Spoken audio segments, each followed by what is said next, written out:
versículo 47 até o 53. Lucas 22, 47. O tema da minha mensagem hoje é: a vontade de Deus às vezes dói. Diz assim: enquanto Jesus falava, surgiu uma multidão, e um dos 12, aquele que chamava Judas, vinha à frente, aproximando-se de Jesus para o beijar. Mas Jesus lhe disse: Judas, com um beijo trai o filho do homem? Quantos que estavam com ele viram o que ia acontecer, disseram: Senhor, devemos atacar com espadas? Então ele feriu o servo, aqui não fala quem, mas é Pedro, né? Então um deles feriu o servo do sumo sacerdote, cortando-lhe a orelha. Mas Jesus disse: basta, deixai-os. E tocando-lhe a orelha, então Jesus disse aos principais sacerdotes e aos guardas do templo e aos líderes religiosos que estavam à sua procura: viestes com espadas e pedaços de paus como se eu fosse um bandido? Todos os dias estava convosco no templo e não me prendestes, mas esta é a vossa hora, a hora do poder das trevas. Até aí tá bom. Olha para cá, por favor. Os irmãos devem se lembrar que no último domingo eu falei sobre a agonia de Jesus Cristo ali no Getsêmani, onde de fato ele está aflito, angustiado, sofrendo uma pressão enorme, porque ele faz a oração mais difícil que o ser humano pode fazer. Qual é ela? Senhor, que seja feita a tua vontade e não a minha. E porque essa, por vezes não, com toda certeza, é a oração mais difícil de se fazer. Porque, na maioria das vezes, eu e você, nós não queremos fazer a vontade de Deus. Queremos fazer a nossa vontade. Oramos, muitas vezes, querendo apenas ouvir o eco da nossa própria voz. Queremos que Deus concorde com aquilo que nós já decidimos.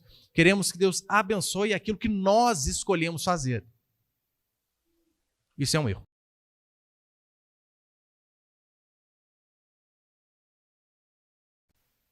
Então nós vemos inúmeras enfermidades que podem surgir, defeitos patológicos, e ainda assim Deus nos conserva perfeitos. 2 braços, 2 pernas, mente. Deus nos dá vida, Deus nos dá o fôlego que respiramos. Como diz a Escritura, suas misericórdias se renovam sobre nós a cada manhã. Essa é a única causa de não sermos consumidos. Aí então Deus, ele nos dá o QI, a inteligência. E com essa inteligência nos abre portas de trabalho. Algumas melhores, outras nem tanto. Mas todos aqui, sem exceção, têm um trabalho digno. Não passam necessidade. Eu louvo a Deus por isso, porque uma vez o irmão perguntou para mim: pastor, tem alguém na sua igreja lá que está precisando de trabalho? Eu peguei o meu pedidinho de oração, comecei a rodar. Não achei ninguém. Todo mundo empregado. Todo mundo. E então Deus faz isso, Ele nos capacita. Abre portas, nos dá inteligência. Nós trabalhamos, ganhamos o dinheiro. E muitos são ingratos a ponto de não devolver aquilo que Ele ordena, de não contribuir com aquilo que Ele diz. Isso chama-se ingratidão. Claro que é ingratidão. Lembra, eu já falei diversas vezes, para mim essa talvez seja uma das melhores ilustrações. Imagina que você é alguém que não tem nada, e eu seja um empresário muito rico. Eu chego e digo para você assim: olha, fulano, quer fazer uma sociedade comigo? Você diz: mas eu não tenho nada. Não precisa. Eu entro em toda a parte financeira. Deixa comigo. E eu digo mais: vamos fazer o seguinte, na hora de repartir os louros da vitória, ou seja, aquilo que a empresa nossa rendeu, a nossa que você não entrou com nada, nós não vamos repartir de forma igual. Você diz: até aí tudo bem, eu não entrei com nada. Mas eu digo assim: olha, você vai ficar com 90% do que a nossa empresa arrecadar. E apenas 10% fica comigo. Só um doido para não entrar numa parceria dessa. Só um louco. E é exatamente isso que Deus faz conosco. Ele nos dá vida, inteligência, abre portas de emprego, saúde, filhos, trabalho. E nessa empresa, Ele nos ordena que nós venhamos a restituir 10%. É o mínimo. Ficamos com tudo. Ingratidão. Judas, a avareza de seu coração fez com que ele esquecesse tudo aquilo que Jesus Cristo fez por ele. Avareza. Quando você foca apenas naquilo que é material, apenas no dinheiro, o dinheiro, eu sempre falei, não é bom, nem, não posso dizer nem que é bom nem ruim, não. O dinheiro é bom, claro que é bom. O dinheiro ele é tão bom que se você não gastar com alguém, não tem nem graça. Tem coisas que Deus fez justamente para que nós pudéssemos compartilhar com outras pessoas. Você costuma ver pessoas comendo pizza sozinho em pizzaria? Raramente. Assistindo jogo sozinho? É difícil. Legal quando você assiste com um adversário ainda. É uma maravilha. É legal quando você faz igual o abusado do irmão Edivaldo. Ele vai à minha casa, leva uma bandeira de São Paulo e pendura na minha porta. É assim que é legal. Fazer as coisas em conjunto. Aquilo que é bom, Deus nos manda repartir. E o dinheiro, nossa, quando você tem mais e pode repartir, meu irmão, é algo fabuloso. Só que Judas, ele deixa que a ingratidão, que a ganância, que a cobiça tome conta de si. E por conta disso, ele acaba caindo. Terrível. Judas, ele é ingrato. Judas, ele é traidor. Judas, ele é alguém dissimulado. Por que dissimulado? Falso. Era alguém que estava no meio deles, mas era falso. Era aquele um que dava um tapinha no ombro e dizia, ó, Senhor, é nós. Tamo junto. Mas por trás conspirava contra. Perto dos outros era uma maravilha, perto do mestre era uma maravilha, mas estava conspirando contra alguém extremamente dissimulado. E é tão interessante, sabe por quê? Não há nada de errado quando a Escritura diz que Judas chega e beija Jesus Cristo, porque aquela era uma forma de se cumprimentar os mestres. Era uma forma de respeito, de você prestar até reverência para uma pessoa. Então, nada de errado nisso. A diferença foi a forma com que Judas fez isso. A palavra grega traduzida no Novo Testamento, quando Jesus diz, né, olha, que ele vai trair com beijo, é uma, mas quando ele chega e beija Jesus Cristo, é uma palavra que dá a entender que é aquele beijo prolongado, mais comprido. Sabe quando você, tipo, abraça e fica aquele abraço mais contínuo? Ou seja, ele usa uma expressão de amor, de fraternidade, de companheirismo, que é o beijo, simplesmente para que as pessoas tivessem tempo de ver quem era Jesus Cristo. Não, ele não estava reverenciando a Jesus Cristo. Ele estava sendo dissimulado para entregar aquele que daria a vida por ele.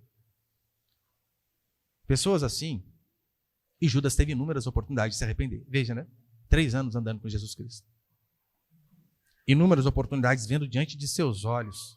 Uma coisa é hoje você ouvir eu pregar a respeito de Jesus. Outra coisa foi o que Judas teve. Judas viu. Coxos andando. Cegos enxergando. E mesmo diante de todos esses fatos notórios em sua frente, diz a Escritura que ele consegue trair, que ele consegue ser dissimulado, que ele consegue vender aquele que posteriormente compraria a minha sua vida com o preço de seu precioso sangue. Judas, então, ele traz Jesus Cristo com um beijo. Pedro, afoito, tenta resolver as coisas e não dá certo. Eu e você temos que tomar cuidado para que nós não venhamos andar neste caminho, que por vezes vai rondar o meu e o seu coração. Pode ter certeza, vai. Isso não é algo peculiar apenas dele. Não! É algo que nós teremos que constantemente lutar, porque por mais que sejamos nascidos de novo, oh Deus, a natureza de Adão ainda está em nós. Aquela vontade de fazer o errado, porque por vezes é o caminho mais fácil. Sempre devemos lutar contra. Segundo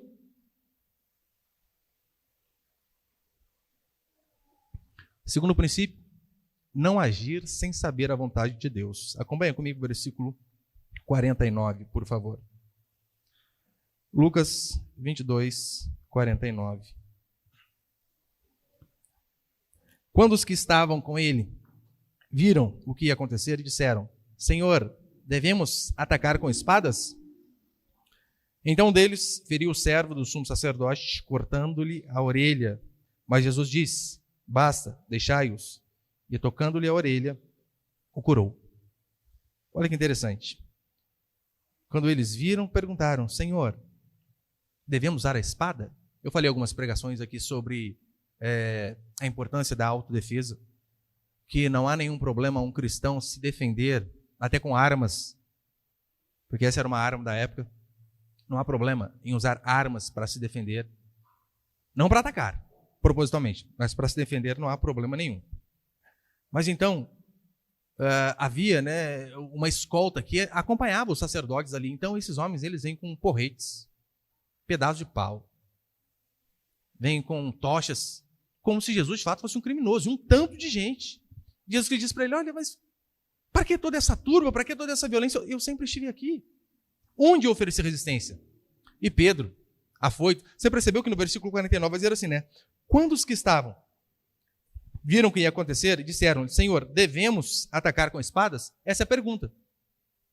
Só que ele nem espera Jesus responder.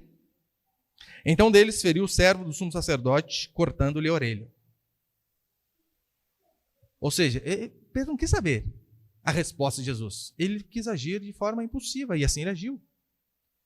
Se eu e você analisarmos, veremos que a maioria das burradas que nós fazemos em nossas vidas, sabe de onde é? Agimos de forma impulsiva. Uma coisa é quando nós olhamos para a Escritura e vemos o não de Deus. Não. Se você vê um não claro, em caixa alta, e mesmo assim você decide fazer o contrário, não espere colher bons frutos. Não vai. Isso é praga? Não é. É lógica. É lógica. Há um mandamento, e você ainda assim o quebra propositalmente, deixando de ouvir seu pastor, a Escritura, a torcida do Corinthians. Todo mundo dizendo, errado, errado, errado. Se mesmo assim você faz, não tem como dar certo. Uma coisa é você ver um não explícito e mesmo assim ser teimoso. Mas há uma outra forma também de ser errado. É você ser afoito igual Pedro. Senhor, é da tua vontade? E Deus nem responde, você diz, eu vou fazer então. É nós. Não. Se há algo que você não sabe se é a vontade de Deus, você deve orar. Ore. Se Deus não respondeu, sabe o que você faz? Espere. Espere. Eu sei que o ser humano, ele detesta esperar. Mas é por isso que nós vemos inúmeras vezes, esperar em Deus. Não ser precipitado, não ser afoito, não tentar fazer as coisas à sua maneira. Porque todas as vezes que assim fazemos, a possibilidade de errarmos é grande. Eu, pelo menos, a maioria das coisas que eu dei cabeçada na vida foi por agir de forma impulsiva. Sim.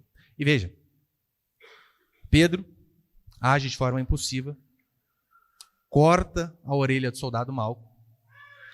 E é claro, como eu sempre digo aqui, você acha que de fato Pedro, ele mirou a orelha do soldado? Pedro não era atirador de elite. Devia ter mirado no meio da cabeça e errou. Errou. Aí então, a orelha do soldado cai. Eu fico imaginando essa cena. Caiu a orelha. Opa, pega aqui rapidinho.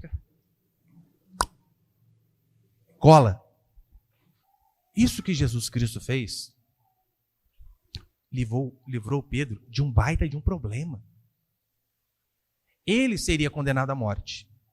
Se Jesus Cristo não vem e não cola a orelha daquele homem de forma miraculosa, provavelmente Pedro, se fosse algo parecido com a nossa lei, seria condenado por tentativa de homicídio. Não teríamos apenas uma cruz lá no Calvário, duas. Pedro ia morrer também. Por conta do quê? Ser afoito. Fazer as coisas sem ouvir a voz de Jesus Cristo. Sem ter paciência. Traria problema para si, para todo mundo que estivesse ao redor dele. Porque quando nós assim agimos, de forma afoita, sem consultar a vontade de Deus, sem esperar ouvir a voz de Deus, nós não prejudicamos apenas a nós. Prejudicamos todos aqueles que estão ao nosso redor, sem exceção. Você não pode ser egoísta e pensar apenas em si. Se você causa um problema, você vai ferir pessoas que são importantes para você. Imagina um pai de família. Eu, por exemplo, você acha que a gente não é tentado a meter o pé na jaca às vezes? Todo mundo é tentado. Só que eu penso, puxa vida, se tem uma coisa que me estressa é trânsito, né? Trânsito é um teste. Haja paciência. Você tem que andar com suco de maracujá lá, toda vez que vai dirigir. Aí eu fico pensando, imagina, cara, uma estressada que eu dou aqui no trânsito. Xingo fulano. Filho teu, circunciso. tomar a Santa Ceia, os palavrões gospel, né? Xingo ele lá. Daqui a pouco o cara tá armado, vem para cima de mim, me dá um tiro, arruma um rolo. Imagina só o prejuízo que eu não ia trazer para minha família. 4 filhos, esposa, o prejuízo que eu ia trazer para os irmãos. Imagina a vergonha. O pastor de vocês lá, você viu? Apareceu até no jornalzinho da cidade. Que vergonha! Olha, eu já passei algumas vergonhas assim, mas nada tão grande, né? Tem uma vez eu estava chegando em Roseiro com a minha esposa, daí estava tudo interditado. Tinha um pedacinho da contramão livre, eu com pressa. Mas não é possível que Deus não perdoa, só um pedaço, né? É verdade, como é que vai? Pedi perdão até antes. Olha que bonzinho, hein? Senhor, é urgente, trabalho. Peguei um pedacinho assim, só vi uma pessoa buzinando do outro lado assim. Pastor! Rapaz! Estou ouvindo o senhor na rádio aqui agora, ó. Na hora do programa, eu nem lembrei. Que vergonha. Depois mandei mensagem para ele, irmão, perdoa, errei, né? Todo mundo parado, só eu bonitão, passando na contramão. Mas imagina se fosse uma briga ou algo assim, terrível. E você percebeu que Jesus Cristo aqui, aquele soldado que foi capturá-lo, que queria o mal dele, Jesus Cristo vem e faz um milagre na vida dele. Uma coisa é fazer um milagre na vida do seu povo. Esse homem que queria o mal dele. Jesus Cristo mesmo assim intervém. Para que eu e você possamos ver que os milagres de Deus não são algo privativo a nós, o seu povo. Claro que não. Deus ele é tão gracioso, tão misericordioso, bondoso, longânimo, que ele ajuda até aqueles que o perseguem. Até esses. E veja, não tinha como esse homem ter alguma boa intenção do lado. Em teologia nós chamamos isso de graça comum. O que é graça comum? É quando Deus derrama a sua chuva sobre bons e maus. A sua graça sobre bons e maus. Literalmente, porque a chuva cai sobre a minha casa e sobre a casa do ímpio. O ar que respiramos serve para nós, mas serve para o traficante da esquina também. Ou seja, até nisso Deus consegue ser bom. E para aumentar o nível de dificuldade ainda, ele faz o bem para aquele que quer o mal dele. E Judas, que o traiu, ele o chama de amigo. Amigo. Nós, por coisas tão banais, deixamos de falar até com parentes. É uma coisinha que fez. Eu não estou dizendo coisinha, eu sei que algumas coisas são sérias. Sei. Quantas pessoas já me contaram de, coisas terríveis que sofreram. De parentes, amigos, pessoas próximas, porque daí machuca mais. Aí fala assim, eu não falo com meu irmão faz 5 anos. Eu digo, que absurdo! Como assim?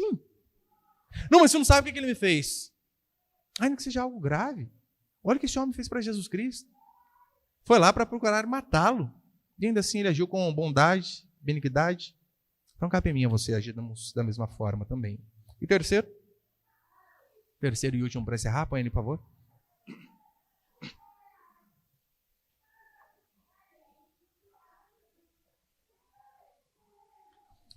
Terceiro e último princípio. A vontade de Deus é boa, mas pode ser dolorida. Acompanha comigo o versículo. Já estão encerrando, criançada. Segura aí. Versículo 52.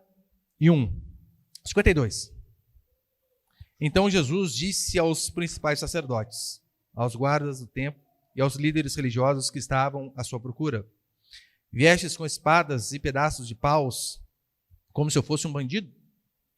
Todos os dias eu estava convosco no templo e não me prendestes, mas esta é a hora do poder das trevas. O Evangelho de Lucas, ele é o único que traz esta passagem aqui, onde ele diz, né, que esta é a hora do poder das trevas. Por quê? Por vezes veremos as trevas reinando. Neste mundo caído, não se espante. Não se espante. Por vezes veremos o mal triunfar. E o que nós fazemos diante do mal triunfar? Vamos deixar de fazer o que é correto? O que é bom? De forma nenhuma. Vamos continuar fazendo aquilo que é reto. É tão certo que J.C. Ryle, ele diz assim: os inimigos dos crentes têm a sua hora, porém um dia nunca mais terão. E de fato isso acontece. Os nossos inimigos, por vezes, terão o seu momento, mas apenas por um período. Vai chegar uma hora que não mais terão. Não mais terão. É por isso que eu e você devemos acreditar, acima de tudo, na justiça que vem de Deus. Porque os homens, eles podem, e muitos vão, surrupiar a justiça aqui da terra. Sim. Quantos criminosos em nosso país nós vemos soltos pela porta da frente? Roubaram milhões, desviaram dinheiro de hospitais e não usam nem tornozeleira eletrônica. Enquanto senhorinhas que nem estavam na Praça dos Três Poderes no dia 8 de janeiro estão presas. Este é o mundo das injustiças. Os maus, por vezes, reinam. Mas você devemos lembrar que a vontade de Deus é assim, por vezes. Vai doer. Veja, Jesus Cristo, ele no Getsemane, ele soa sangue. Tamanho era o grau de angústia para saber qual era a vontade de Deus. E então, depois dele saber qual era a vontade de Deus, ele se levanta e vai obedecer. Mas ainda assim, sabendo qual era a vontade de Deus, sabendo que Deus estava com ele, ele não foi totalmente livre de aflições, angústias e dores no corpo. Sabia? Não foi. A gente vai ver, ele sofreu muito ainda. Calma, pastor, mas ele estava fazendo a vontade de Deus e sofreu? Sim. Quem disse que fazer a vontade de Deus é sempre sinônimo de ter uma boa saúde, ser próspero, bons relacionamentos? Não. Paulo diz na Escritura que ele queria ir pregar em Roma. E a Bíblia também diz que Deus queria que Paulo fosse pregar em Roma. Sabe o que aconteceu? Paulo foi, oh Deus do céu, a vontade de Deus, a vontade de Paulo. Ele foi preso. Poderia ir de primeira classe, né? Mas não foi preso. A vontade de Deus às vezes é dolorida de se fazer. Mas diante de situações assim, o que fazemos? Obedecemos. Ainda que seja a duras penas, ainda que seja em meio ao sofrimento, à angústia, a suar sangue. Filhos e filhas de Deus, quando ouvem a voz do Pai, não tem outra alternativa a não ser dizer: sim, Senhor, será feito. A diferença é que Deus, a promessa dele para mim e para você é a seguinte: no Salmo 23, ainda que eu ande pelo vale da sombra e da morte. Como que o versículo continua? O Senhor me livrará do vale da sombra e da morte. É isso? Não. Ainda que eu ande pelo vale da sombra da morte, tu estarás comigo. Sermos filhos e filhas de Deus não quer dizer que os nossos problemas e angústias sempre serão tirados da nossa frente. Mas a certeza é de que mesmo em meio a vales sombrios, Deus vai continuar. E nós vemos isso por diversas vezes. Sabe quando? É quando a pessoa está prestes a morrer. Daí você consegue ver uma grande diferença entre aquele que serve e aquele que não serve a Deus. Por quê? Você zombar de Deus enquanto você está bem de saúde, como muitos ateus fazem, isso é fácil. Isso é fácil. Mas no leito da morte, você vê muitos ateus desesperados. Desesperados. Põe ele para frente, por favor. Thomas Hobbes, um matemático e filósofo inglês, ele diz assim, um pouquinho antes de morrer: estou diante de um terrível salto nas trevas. Ora, quem não conhece a Jesus Cristo, a luz do mundo, não há outro caminho a não ser trevas. Trevas. Pessoas sábias, filósofo, matemático, diante da morte, todos tremem. Todos tremem. Francis Spira, advogado italiano: eu neguei a Cristo voluntariamente. Sinto que ele não me reserva nenhuma esperança. Esse advogado italiano, a biografia dele, pelo menos, diz que ele era um apóstata, ou seja, ele conheceu a fé, seus pais o levaram, tinha o conhecimento daquilo que era certo, e mesmo assim disse: não, isso não é para mim. Não preciso disso para ser feliz. Bem iluminista. No final, é isso que nós vemos. Shakespeare, em sua obra Hamlet, ele explica isso de uma forma fabulosa. A morte, esse país desconhecido de cujos campos nenhum viajante retornou. Ali ele escreve de uma forma poética, claro, mas dando a entender o pensamento de muitos. A morte é um país desconhecido cujo nenhum viajante retornou. Isso porque muitos não conheceram a Jesus Cristo, aquele que foi até a morte. Mas a morte não pôde detê-lo. Aquele que voltou da morte. Essa é a diferença. Esta é a esperança que eu e você temos como filhos e filhas de Deus. Saber que a sepultura não é o nosso fim. Saber que este mundo, por mais sofrido que seja, não resume toda a nossa existência. Não. Acho que eu coloquei o versículo ali para frente, ou não? David Brainerd, esse homem, ele era genro de Jonathan Edwards.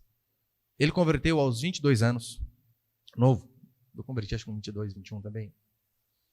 E ele então decidiu ser missionário, pregar nas florestas americanas. Só que ele já tinha alguns problemas de saúde, e pelo fato de ele ter escolhido justamente este campo missionário, os seus problemas se agravaram. E ele noivo, morreu aos 29 anos, novo de tudo. Não chegou nem a casar. Converteu aos 22, morreu aos 29. E Jonathan Edwards é o autor daquele fabuloso sermão, né? Pecadores nas mãos de um Deus errado. David Brainerd era seu genro, noivo de sua filha. Enquanto nós vemos aqueles homens dizendo, né? Estou indo para um grande talvez. Homens de Deus, mesmo diante da aflição. Isso para que eu e você possamos ver que ser filho e filha de Deus não quer dizer que levaremos uma vida totalmente sem aflição, sem angústia, sem enfermidade. Porque hoje em dia a confissão positiva que ela nos passa é isso, né? Olha, está doente? Determina. Você sabia que você pode morrer doente? Vamos orar sempre por cura? Claro que vamos. Mas nós vemos Paulo com espinho na carne. Não se sabe exatamente o que é, mas o que aparenta é uma enfermidade. Nós vemos Paulo dizendo para Timóteo, Timóteo, você é um homem de oração, mas toma um pouquinho de vinho com água por conta das suas frequentes enfermidades. Ou seja, homem de Deus, pastor e frequentemente enfermo. Paulo enfermo. Você acha que Paulo não orou para Timóteo? Óbvio que orou, mas não foi curado.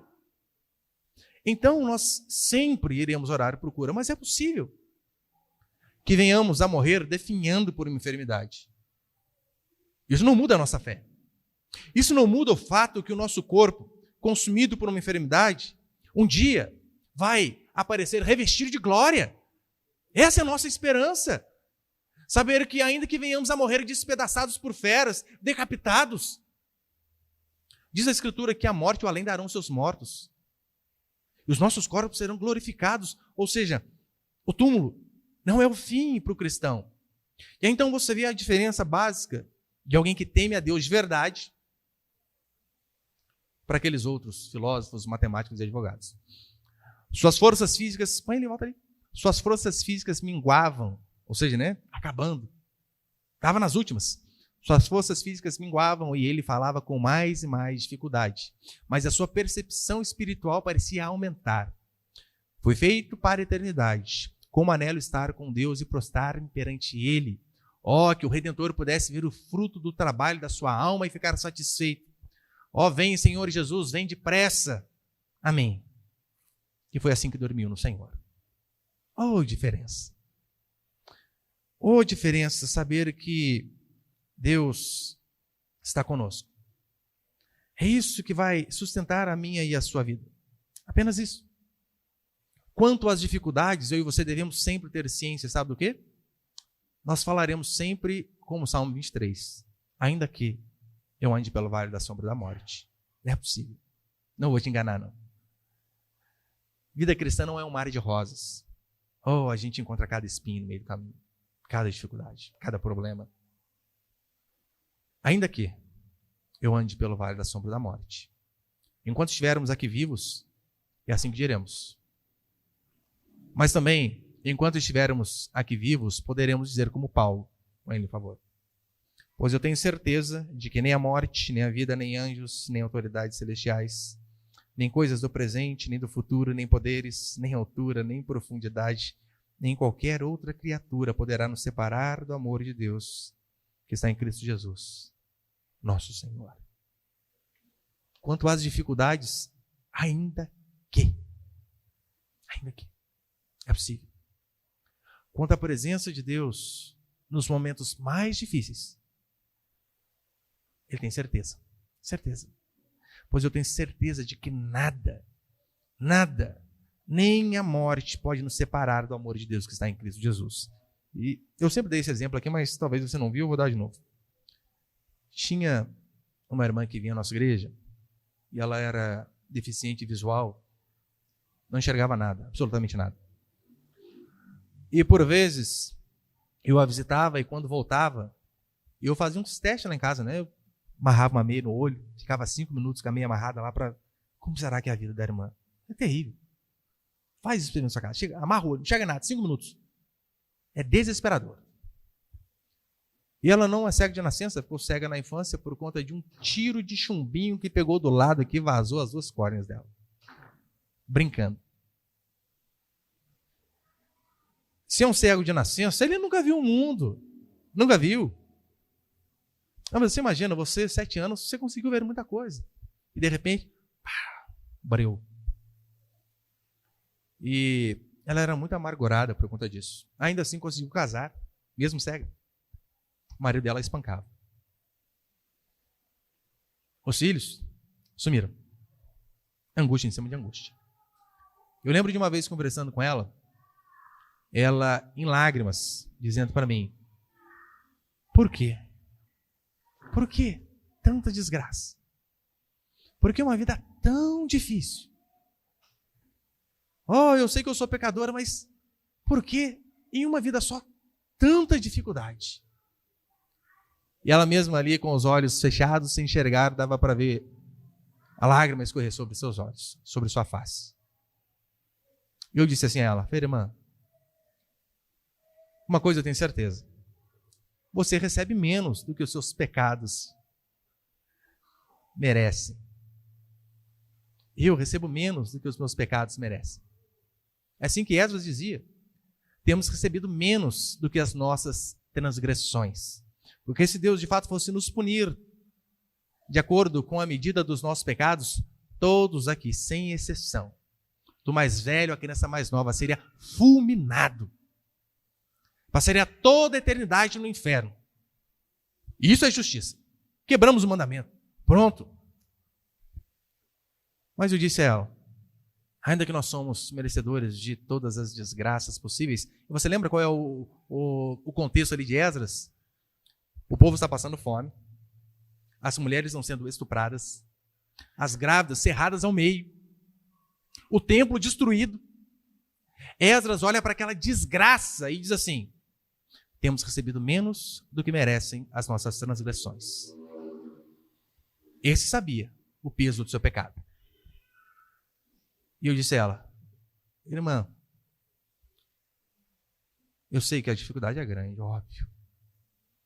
Eu lembro que quando era um portão, né, o prédio que ela morava assim, e era mais ou menos lá onde está a Camila, onde chegava a porta. E quando eu buzinava na casa dela para pegá-la, eu buzinava e eu tinha que ficar batendo no portão, que ia fazendo toque, toque, toque, para ela vir na direção do barulho, para ela achar onde era o portão, porque senão, né, ia para o lado. E eu disse a ela: olha, ainda que nós não recebamos todas as punições que os nossos pecados merecem, de uma coisa eu tenho certeza: ainda que você tenha tido uma vida de luta, dificuldade e frustração. E ela, última vez que eu a vi, estava com 70 e poucos anos. Uma vida sofrida, uma vida.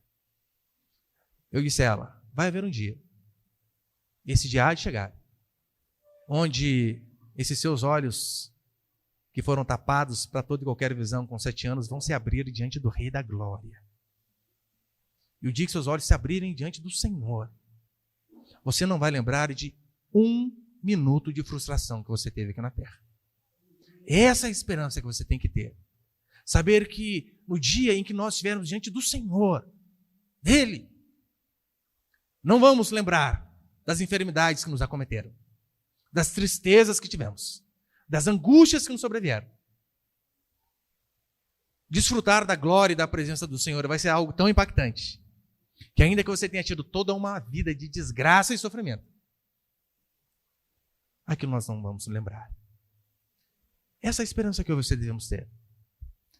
Se nós temos essa consciência, não há problemas capazes de nos parar. Não há ingratidão capazes de nos frear. Não há. Não há nem enfermidade que nos desanime a ponto de desesperarmos a própria vida. Mas sempre saberemos que todas as coisas cooperam para o bem daqueles que amam a Deus. Você citar esse versículo de uma forma aleatória, ele não tem peso, mas olhe o contexto. Paulo vem dizer, depois de tantas aflições, todas as coisas cooperam para o bem daqueles que amam a Deus. Ou seja, coisas boas, sim? Claro que sim. Coisas ruins, também. Que Deus possa nos dar a graça de sempre permanecermos com os olhos fitos nele. Que Deus livre o meu e o seu coração de toda e qualquer ingratidão.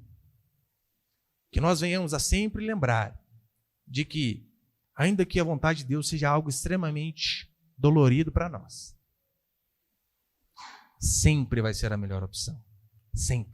É por isso que Romanos 12:2, Paulo diz, a vontade de Deus ela é boa, perfeita e agradável. Por vezes pode não ser boa para o nosso ego, para o nosso corpo, mas sempre vai ser boa, perfeita e agradável. E a melhor decisão que eu e você temos a tomar é sempre dizer, Senhor, que seja feita a tua vontade e não a minha. Amém, meus irmãos?